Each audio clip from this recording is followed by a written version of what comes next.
প্রিয় গ্রাম পুলিশ ভাই ও বোনেরা, আসসালামু আলাইকুম। কেমন আছেন সবাই? আশা করি আল্লাহর রহমতে সবাই অনেক অনেক ভালো আছেন। গ্রাম পুলিশের নিম্নমানের পোশাক বরাদ্দ থেকে বিতরণ পর্যন্ত সমস্যা ও প্রতিকার নিয়ে আজকের ভিডিও। গ্রাম পুলিশের নিম্নমানের পোশাক বরাদ্দ থেকে বিতরণ পর্যন্ত সমস্যা ও প্রতিকার জানতে হলে ভিডিওটি না টেনে শেষ পর্যন্ত দেখতে হবে। তার আগে আপনি যদি আমার এই ছোট্ট চ্যানেলের নতুন দর্শক হয়ে থাকেন, তাহলে এরকম গুরুত্বপূর্ণ ভিডিওর আপডেট পেতে চ্যানেলটি সাবস্ক্রাইব করে পাশে থাকা বেল বাটনটি বাজিয়ে দিন। আর যারা এই ভিডিওটি ফেসবুক পেজ থেকে দেখছেন, তারা অবশ্যই আমার পেজটিকে ফলো করে দিয়ে পাশে থাকবেন। গ্রাম পুলিশ যারা গ্রামীণ জনপদে আইন শৃঙ্খলা রক্ষা এবং নিরাপত্তা বিধানে গুরুত্বপূর্ণ ভূমিকা পালন করেন, প্রায় নিম্নমানের পোশাক বরাদ্দ নিয়ে সমস্যায় ভোগেন। এই সমস্যাটি কেবল তাদের পেশাগত সম্মানকেই ক্ষতিগ্রস্ত করে না, বরং প্রতিকূল আবহাওয়ার তাদের কার্যক্ষমতা হ্রাস করে। পোশাকের বরাদ্দ থেকে শুরু করে এর বিতরণ পর্যন্ত প্রতিটি ধাপে দুর্নীতি ও অব্যবস্থাপনার অভিযোগ ওঠে। বরাদ্দের অস্বচ্ছতা। গ্রাম পুলিশের পোশাক কেনার জন্য সরকার প্রতি বছর একটি নির্দিষ্ট বাজেট বরাদ্দ করে। অভিযোগ রয়েছে যে এই বরাদ্দের একটি বড় অংশ সংশ্লিষ্ট কর্তৃপক্ষ, ঠিকাদার এবং এক শ্রেণীর অসাধু কর্মকর্তার যোগসাজশে আত্মসাৎ করা হয়। ফলে প্রকৃত মূল্যের চেয়ে অনেক কম দামে নিম্নমানের পোশাক কেনা হয়। অনেক সময় দেখা যায় পোশাক কেনার জন্য নির্ধারিত অর্থ সম্পূর্ণভাবে ব্যয় করা হয় না, যার কারণে গ্রাম পুলিশের সময় মতো পোশাক পায় না, অথচ প্রয়োজনের তুলনায় কম সংখ্যক মালামাল পায়। পোশাক কেনার প্রক্রিয়াটি সাধারণত টেন্ডারের মাধ্যমে সম্পন্ন হয়। এখানেও অনিয়মের অভিযোগ ওঠে। অনেক ক্ষেত্রে যথাযথ প্রক্রিয়া অনুসরণ না করে পছন্দের ঠিকাদারকে কাজ দেওয়া হয়।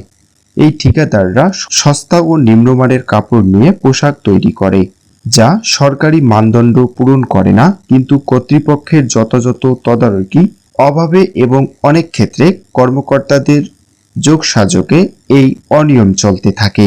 প্রতিকার ও সুপারিশ। গ্রাম পুলিশের পোশাকের মান নিশ্চিত করতে এবং এই খাতে স্বচ্ছতা ফিরিয়ে আনতে নিম্নলিখিত পদক্ষেপগুলি গ্রহণ করা যেতে পারে। স্বচ্ছ টেন্ডার প্রক্রিয়া। পোশাক ক্রয়ের জন্য একটি সম্পূর্ণ স্বচ্ছ ও উন্মুক্ত টেন্ডার প্রক্রিয়া নিশ্চিত করতে হবে। ঠিকাদার নির্বাচনের ক্ষেত্রে তাদের পূর্ণ অভিজ্ঞতা, সক্ষমতা এবং মানসম্মত পণ্য সরবরাহের প্রতিশ্রুতি গুরুত্ব দিতে হবে।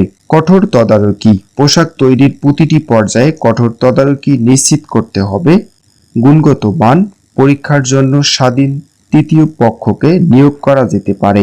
সরবরাহকৃত পোশাকের মান সরকারি মানদণ্ড অনুযায়ী হচ্ছে কিনা তা নিয়মিত পর্যবেক্ষণ করতে হবে।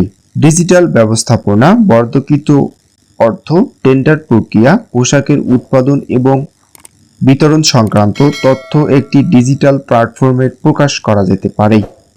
এতে সংশ্লিষ্ট সবাই সহজেই তথ্য যাচাই করতে পারবে এবং স্বচ্ছতা বৃদ্ধি পাবে। জবাবদিহিতা নিশ্চিতকরণ। বরাদ্দ আত্মসাৎ বা নিম্নমানের পোশাক সরবরাহের সাথে জড়িত সকল পক্ষকে অসাধু ঠিকাদারদের বিরুদ্ধে আইনানুগ ব্যবস্থা গ্রহণ করতে হবে। গ্রাম পুলিশের মতামত গ্রহণ। পোশাকের ডিজাইন, আরামদায়কতা এবং কার্যকারিতা সম্পর্কে গ্রাম পুলিশের মতামত গ্রহণ করা যেতে পারে। তাদের চাহিদা অনুযায়ী পোশাকের মান উন্নয়ন করা যেতে পারে। বাজেট পর্যালোচনা। গ্রাম পুলিশের পোশাকের জন্য বরাদ্দকৃত বাজেট পর্যালোচনা করে তা প্রয়োজনের সাথে সঙ্গতিপূর্ণ করা উচিত, যাতে মানসম্মত পোশাক কেনা সম্ভব হয়। গ্রাম পুলিশ দেশের প্রান্তিক জনগোষ্ঠী নিরাপত্তা নিশ্চিত করে। তাদের যথাযথ সুযোগ সুবিধা নিশ্চিত করা রাষ্ট্রের দায়িত্ব। মানসম্মত পোশাক তাদের কর্মদীপনা বাড়াবে এবং পেশাগত দায়িত্ব পালনে সহায়তা করবে। এই ছিল আজকের ভিডিও। আশা করি ভিডিওটি ভালো লেগেছে। যদি ভিডিওটি ভালো লেগে থাকে তাহলে আমার এই ছোট্ট চ্যানেলটি সাবস্ক্রাইব করে পাশে থাকা বেল বাটনটি বাজিয়ে দিন। আর যারা এই ভিডিওটি ফেসবুক পেজ থেকে দেখছেন, তারা অবশ্যই আমার পেজটিকে ফলো করে দিয়ে পাশে থাকবেন। সবাই ভালো থাকবেন, সুস্থ থাকবেন। আল্লাহ হাফেজ।